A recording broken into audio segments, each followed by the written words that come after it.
අපි දැක්කා රනිල් වික්‍රමසිංහ මහතා ඉන්ටර්විව් එකක් කරනවා එතනින් පස්සේ නැවත ඉන්ටර්විව් තියෙනවා ලංකාවේ. ඇත්තටම මොකද මේ රනිල් වික්‍රමසිංහ මහත්තයා? මෙහෙමයි.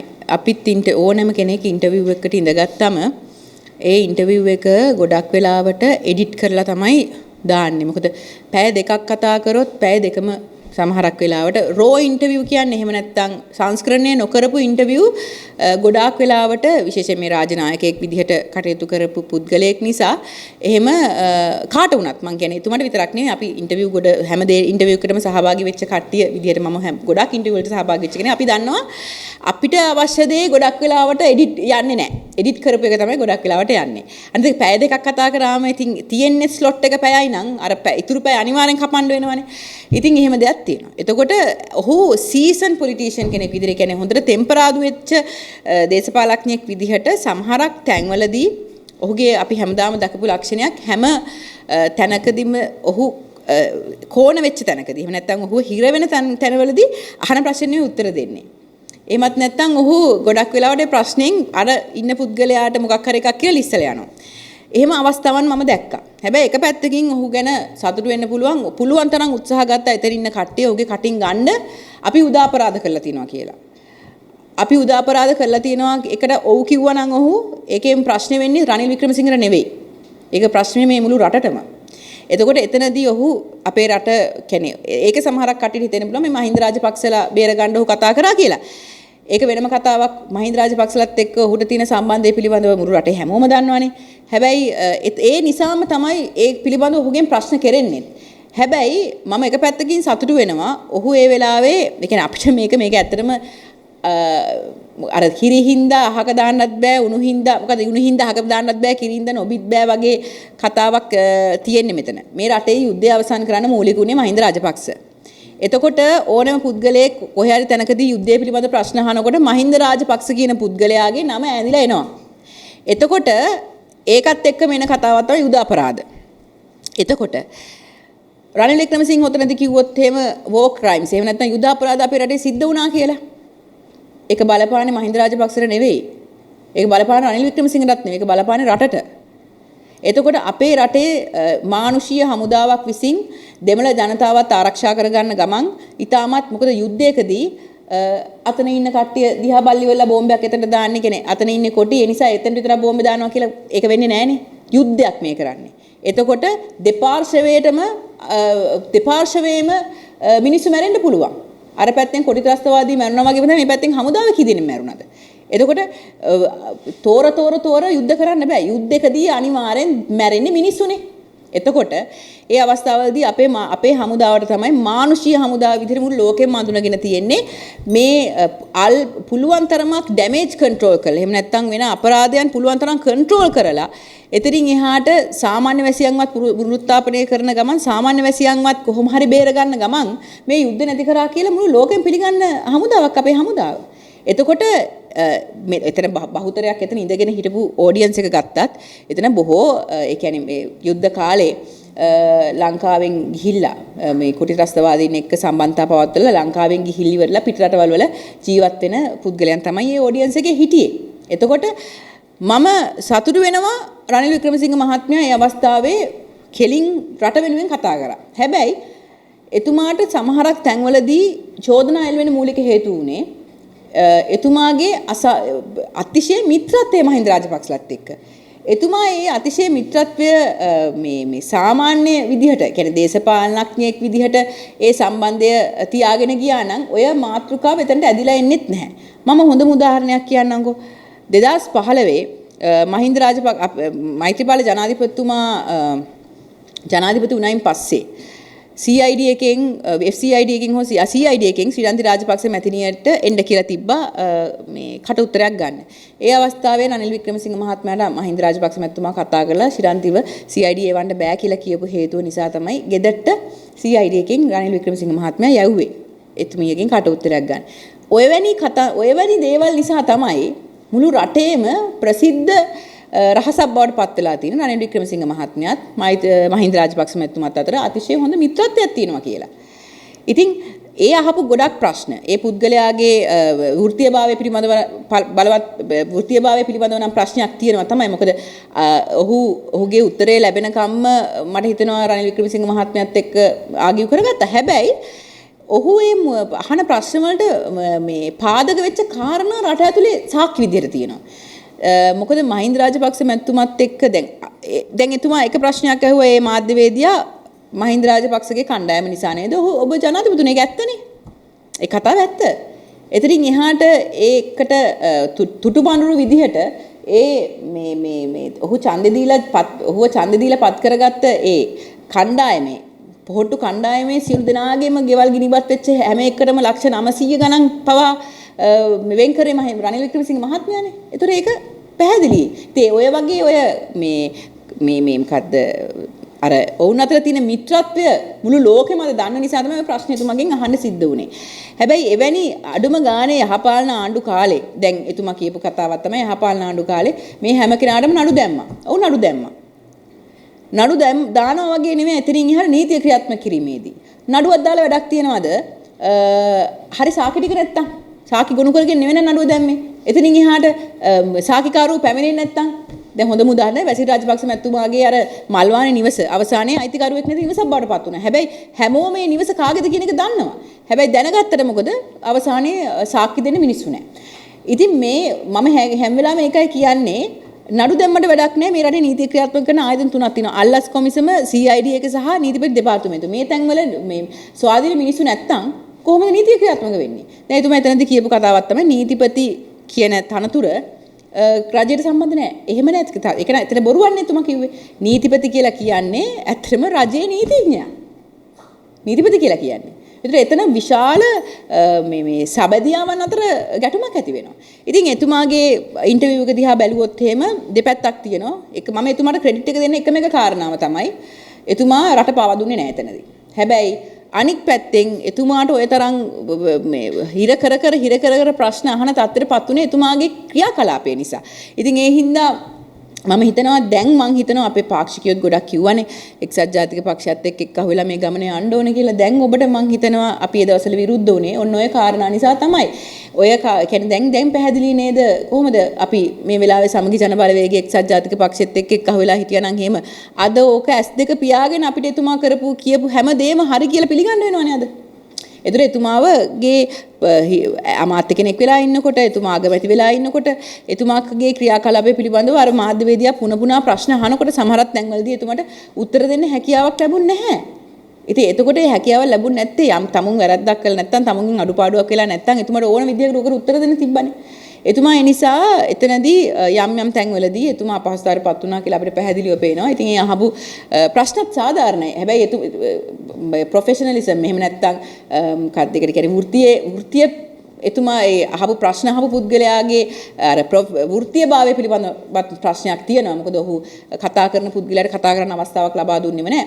ඒ කොහොම වුණත් මම හිතනවා රනිල් වික්‍රමසිංහ මහත්මයා අර නිකන් කිඹුලාගේ කටට ගියා වගේ එකක් පුත් කරේ. මම දන්නේ එතුමාට ආරාධනා කරාද එතුමා ආරාධනාවක් ඉල්ලගෙන ගියාද කියලා.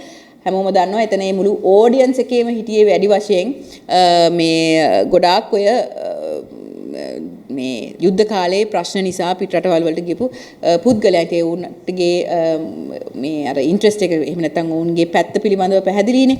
ඒ නිසා ওই වගේ කාරණාක් තියෙනවා. ඒ කොහොම වුණත් මට කියන්න තියෙන්නේ මෙතනදී එතුමා යම් කිසි තැනක හිටියා නම් අද වෙනකොට ඒක මෙයා ඉන්ටර්විව් එකෙන් පස්සේ විශාල විරෝධයක් එතුමාගේ සමහරක් කතා පිළිබඳව ඇවිල්ලා තියෙනවා තරුණ ප්‍රජාව අතරේ. දැන් මේ වටනන්ද අධිකාරිය පවත්වාගෙන යාම සම්බන්ධයෙන් වර්තමාන ආණ්ඩුවේ නීතිය ක්‍රියාත්මක කරන්න අවශ්‍යතාවයක් නැහැ. මෙහෙමයි. ඉතිහාසය හරියට ලියවුන් නැත්තම් හේම ඉතිහාසයේදී වෙච්ච යම් දේවල් පිළිබඳව හරියට ඉතිහාසය ලියවුන් නැත්තම් හේම අනාගතය වෙනකොට ඒ ඉතිහාසය විකෘතියක් බවට පත් වෙනවා. එතකොට අපේ රටේ ඉතිහාසය පිළිබඳව තියෙන කතන්දරය තමයි ඒක කාලෙන් කාලෙට පත්වෙන ආණ්ඩුත් එක්ක ඉතිහාසය වෙනස් වෙන තත්වයකට පත් වෙලා තියෙනවා. ඒකට හේතුව වෙන්නේ ඉතිහාසයේ වෙච්ච යම් කාරණා සම්බන්ධයෙන් හරියට නීතිය ක්‍රියාත්මක කළේ නැතිකොට හරියට ලියවුන් නැතිකොට බලය බලයට එන්නේ කවුද? ඒ බලයට එන පුද්ගලයාගේ සහ ඒ කණ්ඩායමගේ මාධ්‍ය භාවිතයත් එක්ක ඒ පුද්ගලයන්ගේ මේ මතිමතාන්තර එක්ක ඉතිහාසය වෙනස් කරන්න පුළුවන්. දැන් ජනතා විමුක්ති පෙරමුණ ඒ 88 89 කාලේ ඔවුන්ගේ ක්‍රියාකලාපය පිළිබඳව එකක් ඔවුන්ගේ ක්‍රියාකලාපයට මුහුණ දීපු කෙනෙක් විදිහට මමත් අපේ පවුලේ කට්ටියත් ඔවුන්ගේ අතින් ඇත්තටම දේශපාලඥයෝ මිය ගියා. ඔවුන්ගේ සටනට උදව් කරන්නේ නැති උදවිය මිය ගියා, මැරුවා, පිච්චුවා, පණ පිටින් පිච්චුවා, දූෂණය කරා. මේ හැම කාරණාවක්ම මහ පොළොවේ තියෙන යථාර්ථයනේ. ඒක ඇත්ත කතාව. එතනින් එහාට බටලන්ද සම්බන්ධයෙන් වර්තමාන ජනාධිපතිතුමා අපිට අද වගේ YouTube එකෙත් තාම තියෙනවා. එතුමා ගිහිල්ලා සාක්ෂි දෙනවා. මෙහෙම දේවල් වුණා මොනවාද උනේ කියන කාරණා. ඒ වගේම තමයි මංගල සමරවීර මියගිය අපේ මංගල සමරවීර මැතිතුමාගෙන් මේ ප්‍රශ්නය පිළිබඳව 1994 චන්ද්‍රිකා මැතිණිය ජනාධිපතිවරණයට ඉදිරිපත් වෙනකොට එක්තරා පුද්ගලයෙක් අහනකොට එතුමා කියනවා අපි සිරිමාව මැතිණියට කරපු දේ මේ වෙලාවේ අපි කරන්නේ. හැබැයි අපි මේ බටලන්ද කොමිෂන් වාර්තාව පිළිබඳව අපි චන්ද්‍රිකා මැතිණිය ජනාධිපති වුණායින් පස්සේ මේ සටන ජනාධිපතිවරණ සටනෙන් පස්සේ අපි නීති ක්‍රියාත්මක කරනවා. එතනදී වෙලත් නැහැ. මම ඒකයි කියන්නේ සෑම ආණ්ඩුවකදීම මේ සම්බන්ධයෙන් කතා කරාට කිසි තැනකදී නීතිය ක්‍රියාත්මක වෙලා නැහැ. එතකොට අනාගතයේ වෙනකොට වර්තමානයේ වෙනකොට ඒ වෙච්ච සිද්ධීන් පිළිබඳව Tamanට ඕන විදිහට මාතෘකාව හදලා නිර්මාණය කරලා ඉවර වෙලා ඉතිහාසය වෙනස් කරන්න පුළුවන්. මේක ඉතිහාසයේ වෙච්ච ලොකු ප්‍රශ්නයක්. ඉතිහාසයේ වෙච්ච අඩුපාඩුවක්නේ. යම්කිසි වැරද්දක් වෙලා තියෙනවා නම් ඒ වැරද්දට දෙන්න ඕනේ නීතිමය ක්‍රියාමාර්ග අරගන්න ඕනේ ගන්න ඕනේ නීති ක්‍රියාමාර්ග අරගෙන එතනින් එහාට ඒකට සාධාරණයක් සිද්ධ වෙච්ච නැති නිසා තමයි දැන් මේ වෙනකොට ඒක කතාබහට ලක් වෙන තත්ත්වයකට පත් වෙලා තියෙන්නේ. ඉතින් රනිල් වික්‍රමසිංහ මහත්මයාට නිදහස් වෙන්න අවශ්‍ය මේ චෝදනාවෙන් නිදහස් වෙන්න අවශ්‍යතාවය තියෙනවා නම් එතුමාට ඒ කාලෙම ඒ පිළිබඳව නිදහස් වෙන්න හැකියාවල් ඕන තරම් තිබ්බා.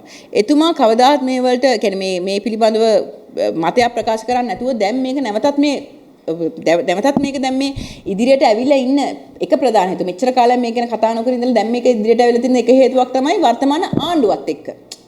වර්තමාන ආණ්ඩුව ජනතා විමුක්ති පෙරමුණ මූලික කරගත්ත ආණ්ඩුවත් එක්ක නිසා තමයි මේ බටලන්දේ ප්‍රශ්නේ එළියට ඇවිල්ලා තියෙන්නේ. මෙච්චර කාලයක් ආවේ නැහැ. ඊට කලින් තිබ්බ ආණ්ඩුව මේක ගැන කවුරුත් කතා කරේ නැහැ. මේක ගැන එළියට ඇවිල්ලා නැහැ. රනිල් වික්‍රමසිංහගේ නමක් කියවිලා නැහැනේ. ඒක දැන් මේ වෙලාවේ මේක එළියට ඇවිල්ලා තිනවා. මේක විශාල ප්‍රශ්නයක් සහ ලොකු චෝදනාවක්.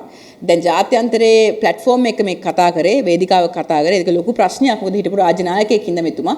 ඉතින් මම විශ්වාස කරනවා යම්කිසි ඔය කොමිෂන් වාර්තාවක් තියෙනවා මේකේ දැන් වර්තමානයේ ඉන්නේ මේ ජෙනරේෂන් එක වෙනස්. ඒ කියන්නේ මේගොල්ලන් ඉපදුනේ 2000න් පස්සේ මේ ගොඩාක් ඔය සමාජ මාධ්‍ය මේ පරිහරණය කරන තරුණ කට්ටිය. එතකොට එතනින් ඒ කලින් ඉපදිච්ච කට්ටියට ලොකු අයිඩියා එකක් නැහැ 88 89 කාලේ වෙච්ච දේවල් පිළිබඳව. ඉතින් ඒ නිසා මම කියන්නේ මේ වෙලාවේ මේ ඉතිහාසය විකෘති කරන්න දෙන්නේ නැතුව වැරදි දෙයක් ජනතාවගේ අතරට යන්න දෙන්නේ නැතුව මේ පිළිබඳව එක්ක රනිල් වික්‍රමසිංහ මැතිතුමා මුළු ඉතිහාස කතාවම කියලා ඉවරලා තමුන් සුද්ධ වෙන්න ඕනේ. මෙතෙන් දැන් වර්තමාන ආණ්ඩුව ඇවිල්ලා තිනවා උන්ට පුළුවන් ඒ කාලේ ඉඳන් වෙච්ච නීතිය ක්‍රියාත්මක කරන්න. එතකොට ඒ කාලේ වෙච්ච නීතිය ක්‍රියාත්මක කරන එක විතරක් නෙවෙයි. ජනතා විමුක්ති පෙරමුණ මේ ප්‍රජාතන්ත්‍රවාදී මාර්ගයට එන්න කලින් ඉඳන් ඔවුන් කරපු මේ රටේ කරපු විනාශයන්, පොදු දේපල වලට කරපු හානි, මිනිසු කී දෙනෙක් මැරුවද, දේශපාලන ඒගොල්ලන්ටත් එන නීතිය ක්‍රියාත්මක වෙන්න ඕනේ. එක්කෝ මේ වර්තමාන ආණ්ඩුව ප්‍රසිද්ධියේ සමාව ගන්න ඕනේ. අපේ අතින් මෙච්චර ප්‍රමාණයක් මැරුණා, මෙච්චර රාජ්‍ය දේපල හානි වුණා. ඒකට සමාව වෙන්න කියලාවත් අඩුම ගන්න.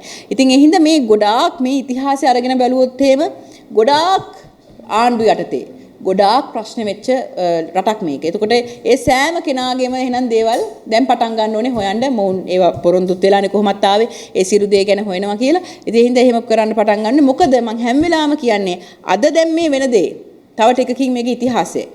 එතකොට මේ අද වෙන දේ හරියට මිනිස්සු අතරට ගියේ නැත්තම් අනාගතය වෙනකොට තනිකර විකෘතියක් යන්නේ. ඉතින් ඒ නිසා මම ඒකයි කියන්නේ දැන් ඔය රාජපක්ෂ ආණ්ඩුව යටතේ ඝාතනය වෙච්ච අය ඉන්නවා.